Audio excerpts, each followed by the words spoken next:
Hi guys, welcome back to my channel and today I'm sharing paneer recipe from my this cute chef. तर starting with कांदा तो कुठला तरी एका मैत्रिणीला सांगा कापायला आणि तो भाजून घ्या. त्यानंतर टोमॅटोसुद्धा ही शेफच्या हातातनं उन्हातनं घेऊन तो आपण स्वतः भाजून घ्या. त्यानंतर कमिंग टू द पॉईंट त्याची एक व्यवस्थित प्युरी करून घ्या आणि आलं लसूण कोथिंबीर याची एक वेगळी प्युरी करून घ्या. त्यानंतर भांड्यात तेल टाकून काजू आणि काजूचीच प्युरी करून घ्या. त्यानंतर ती व्यवस्थित तेलामध्ये फ्राय करून घ्या. नंतर आलं लसूण पेस्ट आणि जो काही आपण मसाला बनवला आहे तो सुद्धा व्यवस्थित तेलात तेल सुटेपर्यंत भाजून घ्या. After that add the tomato and onion puree in that. न चिंगुसी करता जो काही मसाला आपण बनवला तो सगळा टाकून व्यवस्थित त्याला तेल सुटेपर्यंत भाजून घ्या. त्याच्यामध्ये हळद, चटणी, मीठ हे बेसिक्स मसाले टाकून आणि मिश्रण करून घ्या.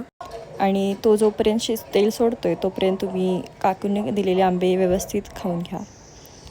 नंतर आपल्या पनीरला तेल सुटलं आहे त्याच्यामध्ये paneer masala with milk he puree आपण ॲड करतो आहे. आणि हे ॲड करून झाल्यावर त्याच्यामध्ये एक उकळी येऊपर्यंत त्याला परत शिजवायचं आहे. Then add some paneer which we have to first shallow fry and then add in that. So yeah this is what recipe my friend made for us. तुम्हाला पण जर रेसिपी आवडली असेल तर नक्की फॉलो करा, सबस्क्राईब करा आणि माझ्या फ्रेंडला विचारू नका.